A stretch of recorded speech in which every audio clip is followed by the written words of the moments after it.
રક્ષાબંધનનું મહાપર્વ CM Bhupendra પટેલે રક્ષાબંધનની ઉજવણી કરી। મુખ્યમંત્રી ભૂપેન્દ્ર પટેલે રક્ષાબંધનની શુભકામના પાઠવી।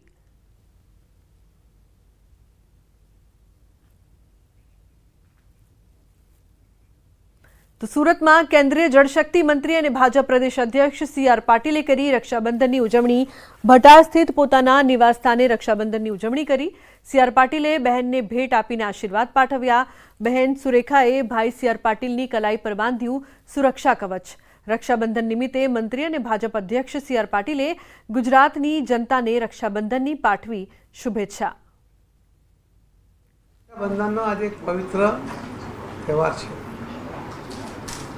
આપણા દેશમાં આ તહેવારનું એક અનેરું મહત્ત્વ છે। ભાઈ અને બહેનોની વચ્ચેનો લાગણીનું તત્વ એમાં આપણને ભરપૂર માત્રામાં જોડાયા છે। પરંતુ આ ફક્ત લાગણી નથી, પણ જ્યારે પણ જરૂર પડી હોય ત્યારે ઇતિહાસની અંદર અનેક બનાવો એવા છે કે જ્યારે આ રક્ષાબંધન કે આ રાખડી બાંધવાને કારણે બહેનોને જે મૂક પ્રોમિસ આપવામાં આવે છે કે હું તારી સાથે છું, હું તારી રક્ષા માટે છું, અને જ્યારે બહેનોને કોઈ પણ પ્રકારની જરૂરત પડી હોય ત્યારે એ ભાઈ ઊભો રહે છે, એને આ રાખડી યાદ આવે છે, એની જવાબદારી સમજે છે અને જવાબદારી પૂર્ણ કરે છે। રક્ષાબંધનનો તહેવાર ઉજવાઈ રહ્યો છે ત્યારે પ્રધાનમંત્રી મોદીને બાળકીઓને રક્ષાસૂત્ર બાંધ્યું। રક્ષાબંધન નિમિત્તે શાળાની નાનકડી વિદ્યાર્થીનીઓ પીએમ આવાસ પર પહોંચી હતી અને પીએમ મોદીના હાથ પર રાખડી બાંધી। વિદ્યાર્થીનીઓએ પીએમ મોદીના હાથ પર જે રાખડી બાંધી છે તેના પર તેમના સ્વર્ગસ્થ માતા હીરાબાનો ફોટો છે। આ ખાસ રાખીના ફોટોમાં પીએમ મોદી માતાના ચરણ ધોતા જોવા મળે છે। પીએમ મોદીના હાથ પર બાળકોએ રાખડી બાંધી છે, જેમાં માતાના નામે એક વૃક્ષ એવો મેસેજ લખવામાં આવ્યો છે।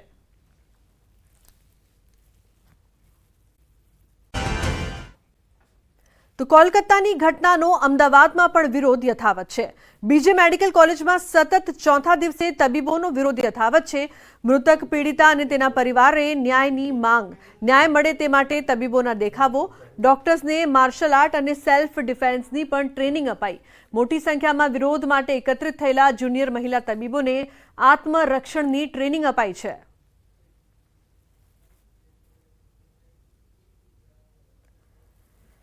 समर्थन में अमारे आज चौथो दिवस है।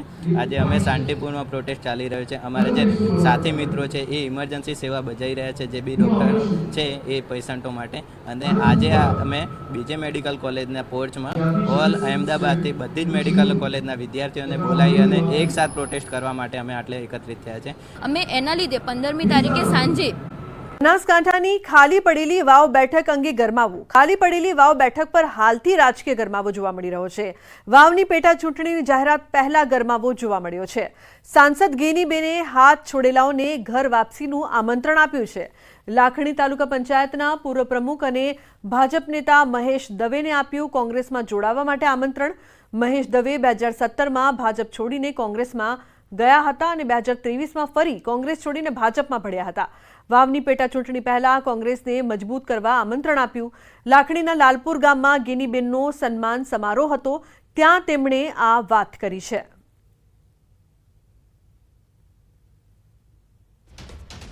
કોંગ્રેસના આગેવાનો એમને આમંત્રણ આપીએ છીએ અને જે દિવસે હું મામેરાની માતર ખવડાવવા આવું એ દિવસે મહેશભાઈની ઘર વાપસી થાય એવી હું અપેક્ષા સાથે મહેશભાઈને ફરી આવકારું છું।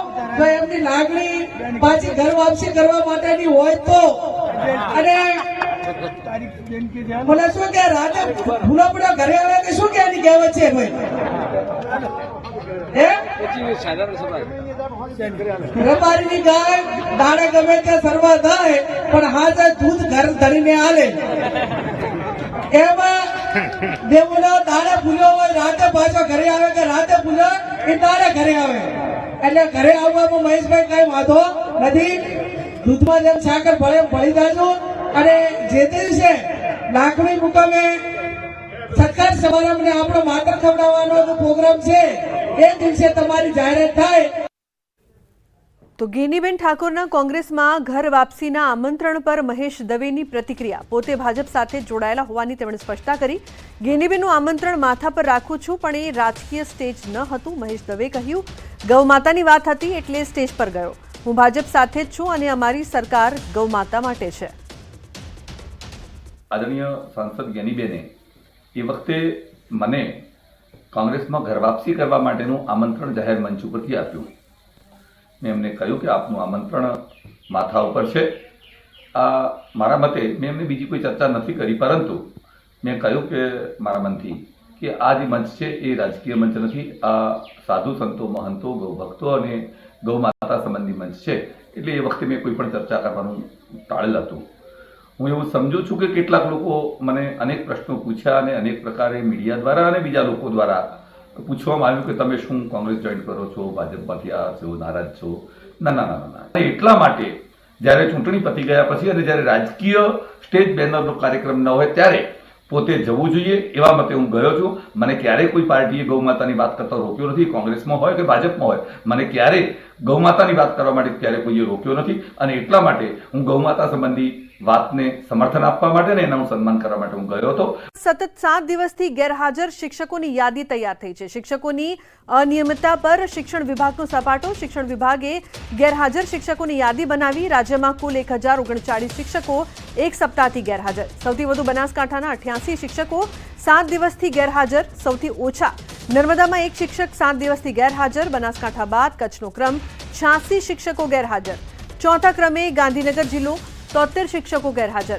અમદાવાદ શહેરમાં 61 શિક્ષકો 7 દિવસથી ગેરહાજર.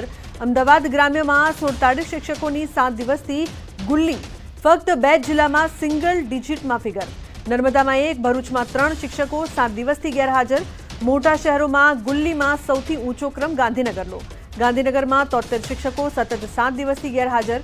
ગાંધીનગર બાદ વડોદરાનો ક્રમ બીજો. 63 શિક્ષકો સૌથી ઓછો આંકડો. રાજકોટનો 8 શિક્ષકો ગેરહાજર. ગુલ્લીમાં અમદાવાદ શહેરનો ક્રમ ત્રીજો છે. 61 શિક્ષકો મોટા શહેરો કરતા ગ્રામ્ય વિસ્તારમાં વધુ ગુલ્લીબાજો.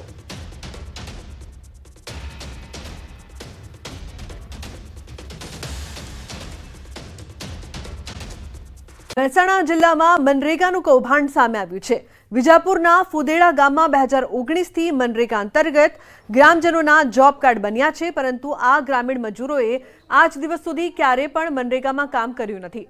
તેમ છતાં તેમના નામના બેંક એકાઉન્ટ ખુલ્યા અને મજૂરીના પૈસા પણ ચૂકવાયા, પરંતુ તે પૈસા મજૂરો સુધી નહીં, અન્ય કોઈ વ્યક્તિ બારોબાર ઉપાડી લીધા હોવાનું સામે આવ્યું. કોઈ વ્યક્તિ દ્વારા ગ્રામજનોને ભોળવીને બેંક એકાઉન્ટ ખોલાવ્યા હતા, પરંતુ એટીએમ કાર્ડ તેમને અપાયા ન હતા.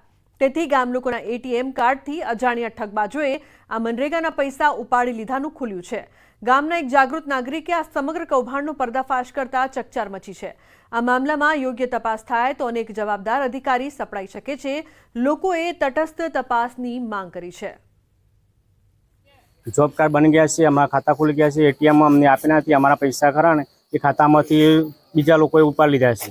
અને એમને કીધું હતું કે કામનું સારું કામ કરશું એમ કરીને ખાતા ખોલવા માટે લઈ ગયા, પણ અમને ખાતા ખોલીને એટીએમ આપ્યા જ નથી કે અત્યાર સુધી કોઈ પૈસો આવ્યો જ નથી. અમારા ખાતામાંથી 73 થી 75,000 રૂપિયા લોકોએ ઉપાડી લીધા છે. કોને બનાવીને કોણ લઈ ગયેલું એ તો કોઈ ખબર નહીં, પણ ઇનકા ગામનું કામ કરશું, ગામનો નાળિયો કરશું, ગામના રોડ કરશું, એ રીતે ખાતો ખોલાવા લઈ ગયા. ખાતો ખોલી અને પછી અમને મોકલી દીધા પાછા. તો મનરેગાની વિગત જોતા માલુમ પડે છે કે અમારા ગામમાં 200 જેટલા જોબ કાર્ડ બન્યા છે, પરંતુ ગ્રાઉન્ડ લેવલ ઉપર એક પણ વ્યક્તિએ કામ નથી કર્યું. ફક્ત ને ફક્ત ચોપડા ઉપર ઓનલાઈન કામ દર્શાવી દીધું છે કે આ લોકોએ કામ કર્યું છે અને એ લોકોના ખાતામાં પૈસા પણ આવેલા છે, પણ એ લોકોને મળ્યા નથી. મનરેગા યોજનામાં મોટા કૌભાંડનો આક્ષેપ મુકાયો છે. બારોબાર પૈસા ઉપાડી લેવાનું કૌભાંડ સામે આવ્યું છે. મૃતક મહિલાના નામે પૈસા ઉપાડી લીધા. મૃત્યુ પામ્યાના 75 દિવસ સુધી વેતન ફાળવાયું. સરપંચ, તલાટી સહિત અધિકારીઓનું કૌભાંડ હોવાનો પરિવારજનોએ આક્ષેપ મૂક્યો છે. વડોદરા તાલુકાના સમસાબાદ ગામની મહિલા મૃત્યુ બાદ પણ વળતર મેળવતી રહી. ગંગાબેન રાવજીભાઈ પટેલિયાના નામે 17,925 રૂપિયા અન્ય વ્યક્તિએ ઉપાડી લીધા, તો 75 દિવસની હાજરી ભરી પૈસા ઉપાડી લીધા. સરપંચ, તલાટી સહિત અધિકારીઓએ ભેગા મળીને કૌભાંડ આચર્યું હોવાનો પરિવારનો આક્ષેપ છે. ગામના અન્ય લોકો પાસે કામ કરાવ્યા બાદ જોબ કાર્ડ ન ફાળવાયું. હજારોનું કૌભાંડ લાખો રૂપિયાનો આંકડો વટાવે તેવી શક્યતા છે. તાલુકા વિકાસ અધિકારીએ વર્ણામાં પોલીસ સ્ટેશને નોંધાવી છે ફરિયાદ.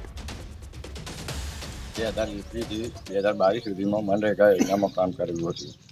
એનો જોબ કાર્ડ અને એટીએમ કાર્ડ તલાટી સરપંચે આપ્યો નહીં અને અમારા પૈસા ડાયરેક્ટ ખાતામાંથી ઉપાડી લીધા.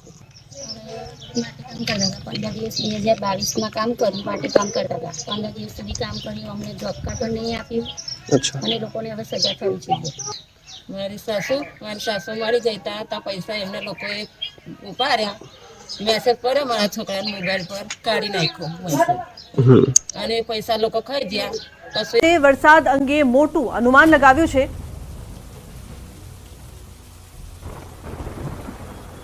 20મી તારીખે લગભગ અરબી સમુદ્રમાં આ સિસ્ટમ બનવા જઈ રહી છે અને આ સિસ્ટમ ડીપ ડિપ્રેશન સુધીમાં જવાની શક્યતા રહે છે અને ત્યારબાદ ધીરે ધીરે આ સિસ્ટમ કેરળથી કર્ણાટક સુધી ભારે વરસાદ કરશે અને ધીરે ધીરે ત્યાંમાંથી કન્વર્ટ થતાં લો પ્રેશર બનશે અને મુંબઈ મહારાષ્ટ્રના ભાગોમાં પણ ભારે વરસાદ લાવવાની શક્યતા રહેશે. આગળ લો પ્રેશરની ગતિવિધિથી ગુજરાતના કેટલાક ભાગોમાં સાયક્લોનિક સર્ક્યુલેશન સર્જાવાની પણ શક્યતા રહે છે. તો અંબાલાલના મતે 2 વરસાદી સિસ્ટમ 4 દિવસ બાદ 10 દિવસ સુધી ગુજરાતની ધરતીથી તરસ छिपावશે.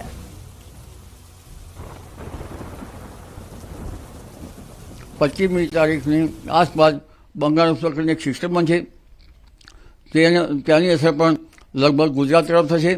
ગુજરાતના ભાગોમાં તારીખ 4 બાદ 25 થી 30માં પણ ભારે વરસાદ થવાની શક્યતા છે. કેટલાક ભાગમાં ભારે વરસાદ થવાની શક્યતા છે, એટલે વરસાદ ગયો નથી.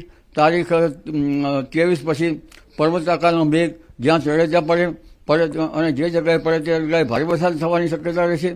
એટલે આ સિસ્ટમો જે મજબૂત છે એ એક તારીખ અરબી સમુદ્રની તારીખ 20 થી 25 અને બંગાળ ઉપસાગરની તારીખ 25 થી 30માં આ 2 મજબૂત સિસ્ટમના કારણે ગુજરાતમાં ભારે અતિભારે ક્યાંક હળવો ક્યાંક સારો ક્યાંક મધ્યમ વરસાદ થવાની શક્યતા રહેશે.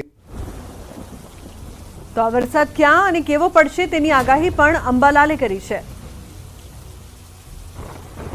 ક્યાંક ભારે ક્યાંક હળવો ક્યાંક વધુ વરસાદ આવી શકે છે, પરંતુ દક્ષિણ ગુજરાતના ભાગોમાં ભારેથી અતિભારે વરસાદ થવાની શક્યતા અરબી સમુદ્રની શાખા અને બંગાળની ઉપસાગરમાં જે સિસ્ટમ બને છે તેના કારણે રહેવાની શક્યતા રહેશે. અંબાલાલે ઉત્તર ગુજરાત અને અમદાવાદ માટે પણ મોટી આગાહી કરી છે. ઉત્તર ગુજરાતમાં તારીખ 20 થી 25માં ઘણા ભાગોમાં સારા વરસાદની શક્યતા રહેશે. અલબત્ત કોઈ ભાગમાં ભારે વરસાદી ઝાપટા પડી શકવાની શક્યતા રહેશે. અમદાવાદના ભાગોમાં વરસાદ લગભગ ડિસેમ્બરના અંત સુધીમાં લગભગ 25 ઇંચ જેવો વરસાદ થવાની શક્યતા રહેશે, કારણ કે સપ્ટેમ્બરની શરૂઆતમાં પણ વરસાદ થશે અને 24 સપ્ટેમ્બર પછી પણ ભારે વરસાદ ઝાપટા પડવાની શક્યતા રહેતા અમદાવાદમાં લગભગ 25 ઇંચ કે તેથી વધુ વરસાદ થઈ જવાની શક્યતા રહેશે. ગાંધીનગરમાં પણ વધુ વરસાદ થઈ જવાની શક્યતા રહેશે. એટલે 30 સપ્ટેમ્બર સુધી ઉત્તર ગુજરાતના કેટલાક ભાગોમાં જ્યાં વરસાદ ઓછો છે